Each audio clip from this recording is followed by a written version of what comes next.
Guilty Gear Strive. Teach me. What's going on, everyone? Welcome to Guilty Gear Strive Teach Me. This episode is with Leo, and we've got a special guest. I know most of you have seen a lot of American players, but I had to go to the home turf. C4IQ, let them know who you are and give a brief introduction. C4IQ, aka C4, aka Tyrant's voice actor. Go by many names, but before all of that, before I got a little bit of clout, I was a Leo player in Rev, and now Leo's in Guilty Gear Strive. So I'm here to spread the good words, Second King, all that good stuff. I'm here to teach people how to use him, show you some of the tips and tricks, and maybe a little bit of how to deal with Leo, because a lot of people have trouble with this character. So I'm the one-stop shop about Leo WHITEFANG. Nice. So explain Leo's archetype. So Leo in Guilty Gear Strive, I think, has two ways of playing the game. I think his archetype is kind of like a brawler, like a brute, something akin to sort of like a what's his name, Birdie from Street Fighter. He wants to get in and just hit you hard, which isn't something I'm used to, but because I like the character, I was like, I'm gonna have to get used to this playstyle. I'm normally like a zoner and stuff, which I think in Guilty Gear Strive is viable. I think he can play like a traditional like footsie zoning game, fireballs. He's got really quick, decently reaching buttons, but I mean, he's kind of known for, you know, beating his chest, being the king of the jungle, the unga bunga stuff. So I can't deny that when he gets into this back turn nonsense, he gets W's really easy, really easy. I appreciate the honesty. So let's talk about the key moves, and we could talk about the stance as well. So yeah, let's get into the key moves and the stance. Mm-hmm. Yeah, I mean, we have to talk about back turn, and I'll do this number one. I'm not going to do it like a top five and that. Just straight off the bat, back turn. You're going to see this all the time. If you see a Leo match without him doing back turn, it's either you saw me playing really badly or someone who's new to the character, because this is key. This is so key. So I'll start with the drawbacks, right? The drawbacks of being in back turn, which is going to sound really bad, but don't worry about it, is that he can't jump. That's me pressing up. Can't jump in back turn. You have to stance cancel, which is 2-2, down, and he'll come out of it. The other thing is he can't block. So when you're in this stance, there is no blocking. You do have a counter, which will counter everything in the game besides RCs and bursts. In older games, it used to counter everything that wasn't an unblockable. But now you can burst on it and you can YRC. Okay. So they're the drawbacks. They're like defensive drawbacks, but one, you don't need to jump when you're this close to someone, and two, you don't need to block when you're pressing buttons. So it's fine. He has pretty much everything from back turn now. He's got overheads, he has a low, and he has a mid that goes really far, catches backdashes and stuff like that. Really good for meaties. He has a stomp. This used to be unblockable. Now it's a guard crush. It's a new mechanic that's come to Strive. And something he didn't have before is he has a command grab in. Really cool command grab, which is different to a lot of... So all the other command grabs in this game, I believe, have invul on normal throws. His one doesn't. So when he's dashing towards you, you can easily throw him. Perfect. We didn't even rehearse that. That was on the fly. So that was sick. That's the drawback to it. But the good thing is, if you can block it FD, I can show you. So yeah, when you do that, what the FD does is pushes you away, but because the command grab goes forwards, you're not getting away.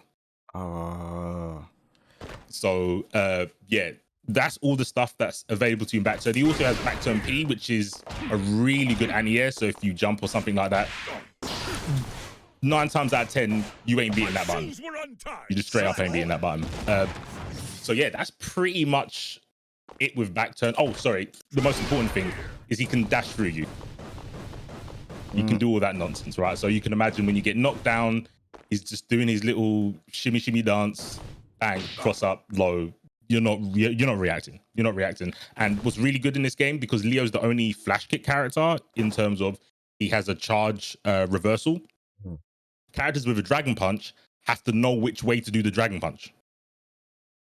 So even with a dragon punch character, you can go, well, if I cross you up last minute and you input the dragon punch the wrong way, you're not getting a dragon punch. So you won't be invincible, then I can hit you. So yeah, it's very basic and simple, but it's extremely effective. His back turn stuff. That's crazy. Yeah, he's pretty gnarly, man. He's carried me through a couple of games now and again. The best thing about back turn stance is it makes everyone a victim. Makes everyone a victim. Doesn't matter how good your opponent is. If you can get him to back turn and close up, you can hit him.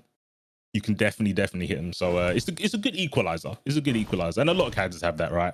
But Leo's is pretty obnoxious when you have to deal with it, and you don't have a reversal or a flash kick or anything like that. You suffer quite a bit. But yeah, I think that's the number one unique trait that Leo has in terms of like offense and mix. That has to be number one. Has to be number one.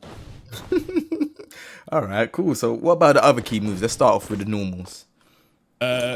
So this might change from player to player. Me personally, I think 5k is absurdly good. I think this normal is crazy. So not to get too nerdy about it, it's -1 on block.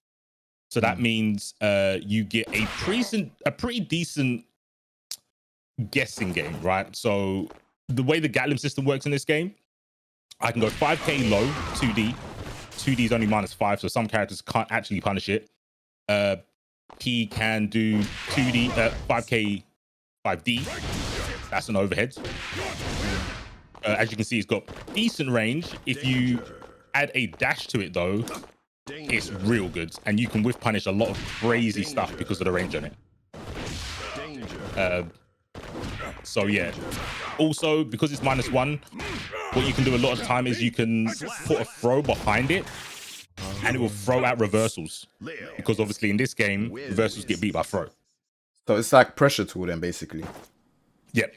Like if I make someone block this, I have literally every option. I have throw, low, overhead, and I have frame trap as well. That, which is the Gatling 5k into 6k. I believe that's got a 1 frame gap in it. So if you do anything that's not reversal, you're gonna get hit. And on counter hit, you get a pretty decent combo for 6k. Obviously, all the lab monsters will have that uploaded on YouTube, but trust me, the counter hit stay from 6k is decent. You can get some good stuff off of it. So yeah, I would say number 2, 5k. Absolutely absurd buying in my books. Okay. So what about the special moves? Special moves, he's got a couple. Me personally, I would want to talk about S-Boom slash Sonic Boom, I guess. You know, the standard traditional name for it. But obviously, he has a flash kick, which is pretty good as well. I'll quickly go over the flash kicks and I'll talk about what I want to talk about. So, S flash kick, 7 frame startup. Heavy flash kick, 8 frame startup. The really good thing about H flash kick is you can combo into it. Relatively easy. You're gonna need some practice, but you can do stuff like this. And the really sick thing about H flash kick is that you get a safe jump from it. So if you hit someone with H flash kick, you get an IED jump K. So jump forward air dash into K. And it's a safe jump against reversals. Super sick. You see other people going to like back turn starts. They'll do like cross ups and stuff, but it's a really good way because it does more damage than ending your combos with 236S, quarter circle forward S, and you get a hard knockdown. But for me, this is so crucial to his game plan. He's a S-Boom. So he's got a heavy one as well. It's a lot slower. 4 hits, goes full screen. Unfortunately, Leo doesn't have a run, so it's not as good like chasing behind it. But with S-Boom, it's almost full screen, about 3/4. So from about here, you shouldn't have to block. Yeah. 2 hits, so it's really good. It'll nullify it, like single hitting projectiles like high stun edge and stuff like that. The really good thing about it is the way you can control neutral with it. So what I do a lot of the time is when I don't want to think, when I just want to put stuff out there, make you guess, and I've got bar, I'll just do that. Whoa. We can't talk about the Roman cancel stuff just yet, but I see you. Okay. So yeah, this move really good. It's really good for stuff like this as well. Instead of ending your strings unsafely, you can do stuff like that. The S boom on block is unsafe, but because of the distance you have between them, most characters can't punish it. So yeah, we won't go into the dark arts quite yet, but yeah, just know this button's really good. One of the best fireballs in the game, probably behind Ram. But yeah, really cool. Because of the dash button in the game, you can do stuff like dash, back dash boom, which is pretty much unheard of in any other game because normally you'd have to give up your charge, right, to dash to back dash. If you've got a dash button, you can do that. And obviously, yeah, you can do the same with dash forwards. In Rev, I used to do this in Revelator, the old Guilty Gear. I'm used to doing 6-6, but you can just use the dash button and do it as well. So like that. So yeah, S boom I think is very, very core to how Leo plays neutral, but obviously flash kick is something that makes a lot of matchups in Leo's favor purely because of that one move. And his fireballs are fast, man. Yeah, he kind of. Not many characters can mess with his fireball. Like I said, probably Axel and Ram are the only ones that kind of nullify that, and maybe Zao to a degree. But every other character has to kind of respect the grounds. That fireball is pretty quick, really durable, hits twice. It's pretty nice. Crazy. All right, well, so what are the other moves he has? 'Cause I know I've seen this fireball so many times in matches, but like, what are the other moves? I see that he's got like a uppercut as well. Yeah, so yeah, that's the flash kick, right? Very, very standard. Other than the knockdown. So normally in this game, when you knock someone down, they can just tech upwards really quickly. Certain moves knock them down for a little bit longer, so you can get a setup. A lot of Leo players will do something like this. Go into back turn and get the party started. Like I was saying earlier, you can do something like this. Cross up safe jump. Pick your poison, really. Both of them are really effective. I prefer the safer option. Obviously, being a safe jump, it's a bit safer. When you're in back turn, in my eyes, it's kind of like community Oki, which I call Koki, because I have to assume what you're going to do because you might have a reversal. So I have to counter. But then if you don't reversal, I counter, I give up my pressure. So that's up to the player, up to the opponent as well. But it all can come from just landing one of those. This is really good. Like I said, the S1 is 1 frame faster. You don't get a knockdown. You see they tech up straight away.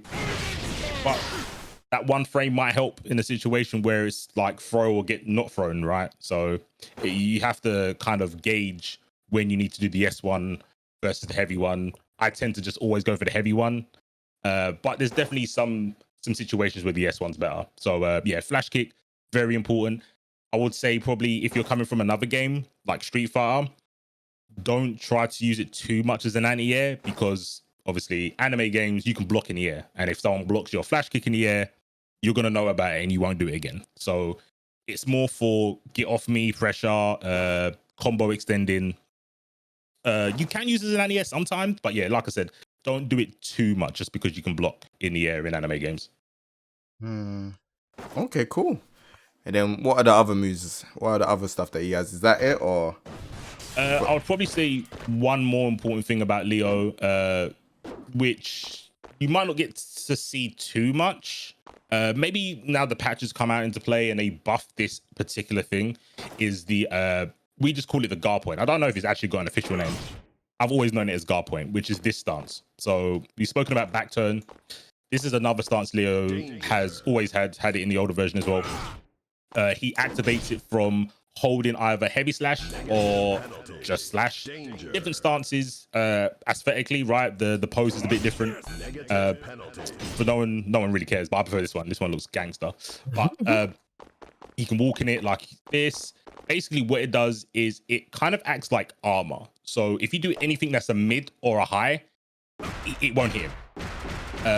It acts like armor in a way because you absorb a hit, but you actually don't take any damage. I'm not taking any damage while I'm in this stance, right? And yeah, like I said, it gets blown up by lows. So anything that hits low will just smoke me out of it. Counter hit every time. You hold onto the button to stay in the stance. When you let go of the button, he comes out of it. Then you can block and whatnot. Same properties as back turn, so you can't block in this stance. Even obviously you're in guard, but you also can't jump. One other thing to know about this stance is when you press the opposing button. So if you hold S, then press HS, which is heavy slash, you get a strike out of it. Do it again. So if I'm in the heavy stance slash or heavy slash stance, you press S, same move. If I'm in slash stance, press HS, you get that kind of like dual stab thing. The key things to know about this, it got buffed, so going into the stance is quicker, and the move afterwards is more safe on block. From my calculations, it's either -1 or 0 on block. Before it was like -4. So if you absorb something and you're not too sure what to do next, you can just do that. They blocked it, cool. I'm safe. Let's do the dance again. But yeah, this guard point and really changed a lot of matchups. There's a lot of things that you can take into the lab and test it. This also guards supers. So as long as the super doesn't hit low and obviously isn't a grab, it will guard it. So if you think of like Ram's beam super, he's just holding that sword there like a true boss, like a true king. He's just standing there, battling through the beam, and then just walk up to her and do that. So there's a lot of applications for this move. It's just very unique and niche, and you have to make a really big read because, like I said, if you get hit low, you explode. But really, really cool. I don't even know, stance, unique trait. I don't know what you call it, but it's just sick. I really, really like it, and hopefully I see a lot more people utilizing it in neutral because, yeah, like I said, it can change a lot of matchups. Okay, cool. And let's talk about the supers. Supers. Okay, so Leo's got 2. He has. Oh, can I get bar? There we go. Right. So first one, the one we'll probably see the most. Very good for combos. You could snipe people with as well because it's a very, very fast fireball. Is this one? Whoa, that's fast. Yeah. It's some people use it like a frame trap, so they'll be like here and they'll be like, I know you're gonna flinch. Let me just let it rip, right? I'm not sure about on block. I know in the old version it used to be like really, really plus. I'm not too sure now. I think it's safe at least. So, you know, if you've got bar to spend, you can fish for a hit. If it hits, good. If it doesn't, keep pressing some more buttons. Really good for like mid-screen combos. And yeah, you just see a lot of your pressure or combos are going to start in back turn. So you will just opt to do this. Does a grip of damage. Really good for scaling as well because it's only one hit. So yeah, you'll see a lot of this animation. Don't worry. Other super though, I think the street name for it is Berserker Barrage. Nice hack and slash super, 5 hits, get a bit of animation at the end. There's some cool stuff about it. It reaches relatively far. I believe there's some confirms that you can only go into super from, like that. Obviously, you need to be pretty good to, you know, hit confirm stuff like that. But it just gives you the ability to do. Another really cool thing, which is a little bit, I don't know, like pro level, I'd say, quote unquote, is oh no, I can't talk about it because it involves RC. So we'll get there later. But there's some dark tech with that as well. There's some dark tech with that, trust me. All right, wicked. Seeing as we're talking about RC, it's my favorite section of the Teach Me. So right now, could you tell me the top 5 Roman cancels you like to use with Leo? Okay, I'm going to go straight into the super one then, just as we were talking about. So what you can do is, even if you've got 50 tension, so half of your bar, right? Mm-hmm. Normally what that means is you have to pick between your overdrive, which is your super, or your RC. What you can do in Guilty Gear is you can do the super and you'll get the properties of the super. So this Berserker Barrage one, that's involved on startup. What you can do is do the super, then quickly RC it. And then what happens is you carry the invincibility frames into your RC. So it's extremely good for wake up. Possibly better than just doing wake up flash kick into RC, because you wake up invo and then you can drift and then you can choose what you do, whether you do a throw, whether you hold up, whether you press a button. It's it takes some practice. I'm still getting used to it. You know when you've done it because you'll hear the voice line. You'll hear him go, "R." He'll just like start roaring because he's a lion and all that. You'll hear him roar. You'll RC, and then you know you've got the timing right. But yeah, that is a few characters do have the same technique, but being able to have 50 tension and go, "I'm going to wake up and there's nothing you can do about it. I'm just invincible." And I get to option afterwards because normally you wake up with invincible move. If it's baited, you get punished. Or unless you've got 100 tension, you do your overdrive, then RC it afterwards. This you can do with 50 tension, and you get the best of both worlds. You get the involve from your super, and you get the RC property. So, yeah, I think that is very, very underrated. Obviously, you can't do it all the time because you need meter, but it's a very, very strong tool that not a lot of characters have. Hey, man, I want to hear. So that ain't 5, bro. I want to hear 5, bro. Okay, all right. Let's go to my favorite one is PRC off of 236S or quarter circle forward S. Nice. So this move, you can hit it really far if you start micro dashing and stuff like that. The really good thing is you get a really sick combo off of it. So let me put you in the corner. If I get this, maybe this doesn't work on Leo. Let's have a try. Yeah, it might not work on Leo. I forgot. But basically, this move, it's unsafe like at pretty close ranges. So if you block from about here, yeah, see, you can kind of make it safe, but point blank, it's a punish. So it's really good to like fish for hits. And the good thing about PRC is that it's kind of like a delayed hit confirm. So because you do it after the recovery of your move, you still have you have a bigger window basically to see that it hit.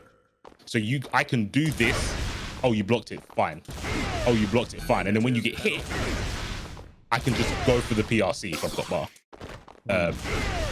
So yeah, you never have to like waste meter going, oh, I didn't hit, sort of thing. So that's why I like the wrecker into PRC.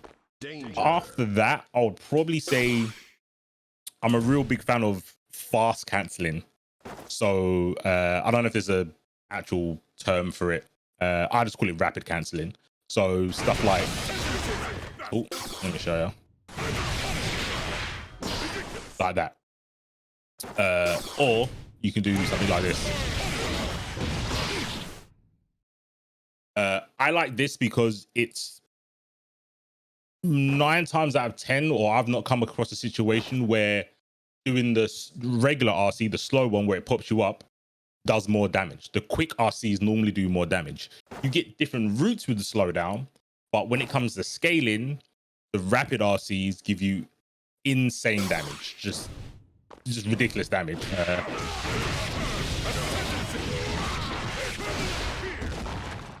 And you can get stuff like setups and stuff. So yeah, it's really good, and you can use it in different situations. If I use this corner one, that would do way more damage than if I did a slow RC. There's other situations which I won't go into because it's really complex, where you can use this for mix as well. You use the RC to kind of throw your opponent off because they see the RC and go, oh, I've got to wait for the slowdown, wait for the blocks done from the explosion from the RC, and you go, I got you. I'm going to hit you low real quick. So yeah, fast RC out of specials I think is really cool for Leo. Some of them are pretty gimmicky, but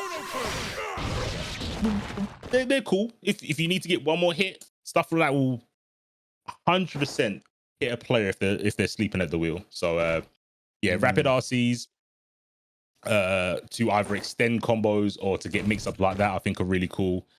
I think Leo's got a pretty decent. He's got a pretty decent BRC thing. So you'll see a lot of characters after like a wall break or round start, if they've got meter, they'll do something like BRC forward. The interesting thing about the BRC is it slows down. It's kind of like it slows down real time. So in the BRC, I can charge my moves. So I could do something like straight into flash kick. Okay. So yeah, BRC I think is very, very strong for Leo. It's strong in general. But yeah, I think for Leo, being able to have a charge move basically not need to be charged is really strong. I'd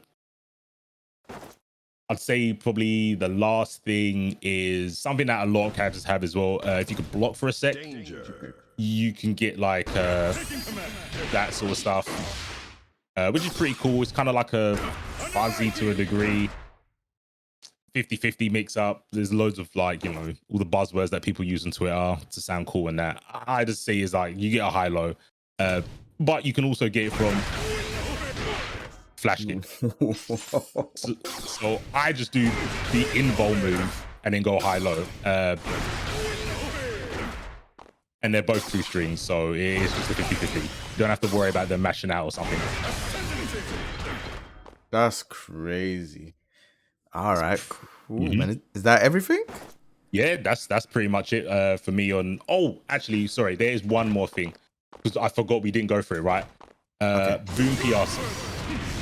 That's really good for neutral. So a lot of the times, you know, the whole fireball game, right? You've been around the block, you know how fighting games work. If someone throws a fireball, you jump over it.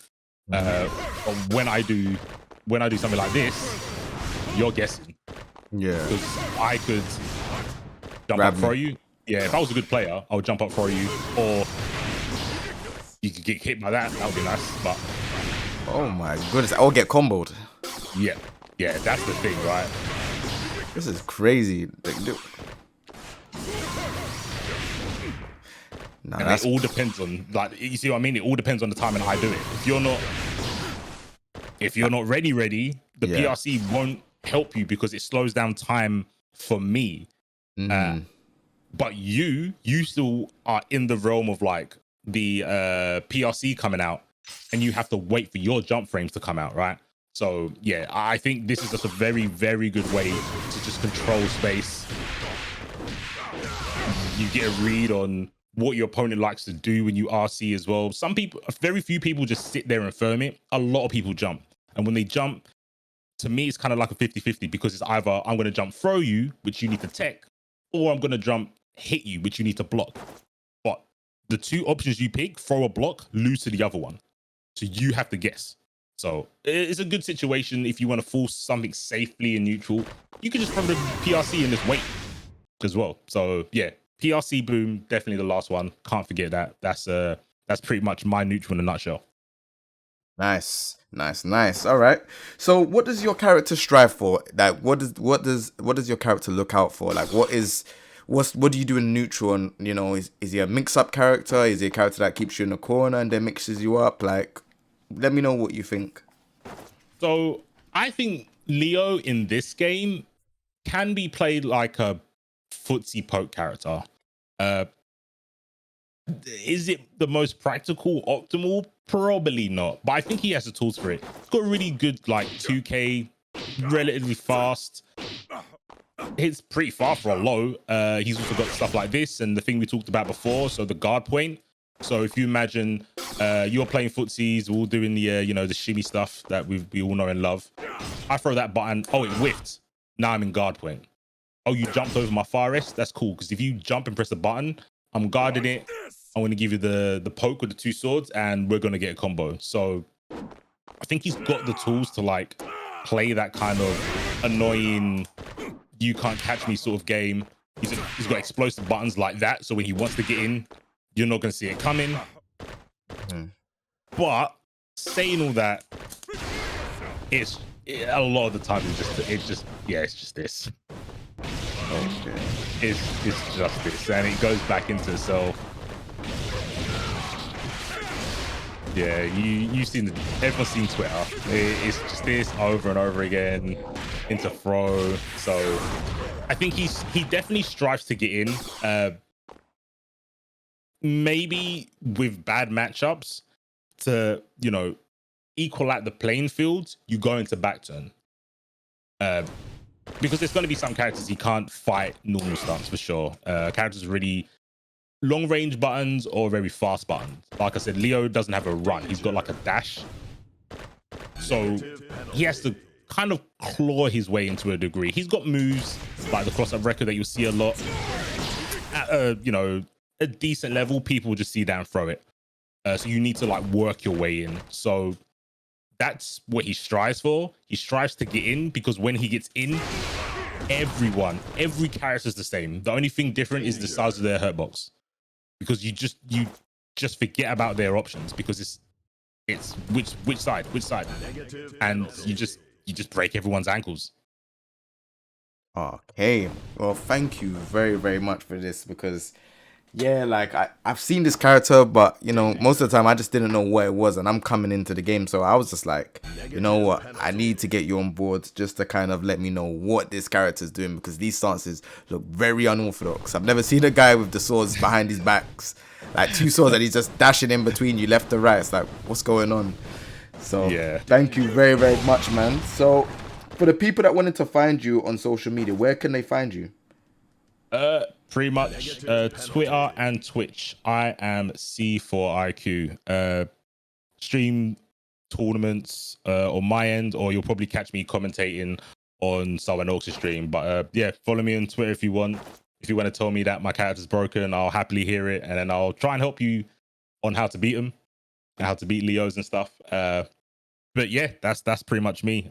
Twitter and Twitch. I am C4IQ. Excellent. Hope you lot enjoyed this episode. I feel like this was a real special one. Like I said before, I feel like a lot of the people that I got was American players and stuff like that, so I kind of had to get something from the UK. And yeah, no, this episode was really fire. I really enjoyed it, man. So thank you very much for being on board. Much appreciated, man. Thanks for reaching out and keeping it in the ends, innit? In the bits. This is how we do it, right? Yep, I mean, that's how we do it. So yeah, if you lot enjoyed it and you lot are from the ends and the bits, make sure you lot subscribe. Make sure to leave a comment, go support C4IQ, and we're going to be on to the next episode. Thank you lot very much for watching. See you next time. In a bit. Peace.